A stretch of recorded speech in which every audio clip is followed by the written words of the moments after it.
Hi friends. இன்னைக்கு நம்ம சேனல்ல ரொம்பவே ஒரு சூப்பரான இட்லி, தோசைங்களுக்கு ஏத்தா மாதிரி ஒரு கார சட்னி எப்படி செய்றதுன்னு தாங்க பார்க்க போறோம். வேற லெவல் டேஸ்ட்ல ரொம்பவே பிரமாதமா இருந்துச்சு. நாங்க இட்லி அன்னைக்கு செஞ்சு நாங்க அந்த சட்னி செஞ்சு சாப்பிட்டோம். வேற லெவல் டேஸ்ட்ல ரொம்பவே சூப்பரா இருந்துச்சு. இப்போ இந்த சட்னி தான் நம்ம வந்து எப்படி செய்றதுன்னு பார்க்க போறோம். வாங்க. இப்ப அதுக்கு ஒரு பேன்ல 2 ஸ்பூன் போல ஆயில் வந்து நம்ம உள்ள சேர்த்துக்கலாம். சேர்த்துட்டு, இப்ப இதுல வந்து ஒரு 3 காஞ்ச மிளகா வந்து நான் உள்ள சேர்த்துக்கிறேன். நீங்க அதிகமா காரம் சாப்பிட மாட்டீங்கனாக்கா, 2 காஞ்ச மிளகா சேர்த்துக்கோங்க.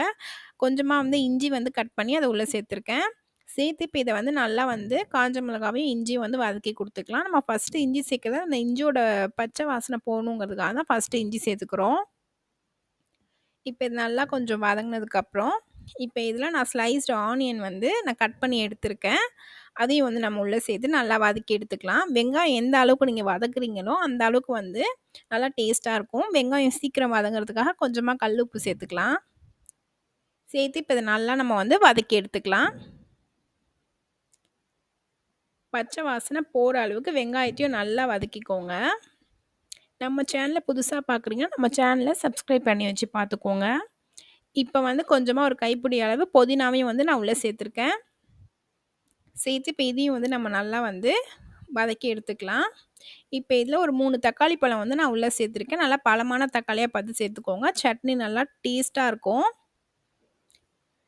இப்ப இந்த தக்காளியும் வந்து நல்லா மசிஞ்சு வர அளவுக்கு நல்லா வதக்கி எடுத்துக்கலாம். பாருங்க இந்த மாதிரி. நல்லா நம்ம வந்து வதக்கி எடுத்தாச்சு. இப்ப இத அப்படியே நம்ம வந்து ஆற வச்சு மிக்ஸி ஜார்ல சேர்த்து நம்ம அரைச்சு எடுத்தோம்னா, நம்மளோட சூப்பரான கார சட்னி ரெடி ஆயிடுச்சுங்க.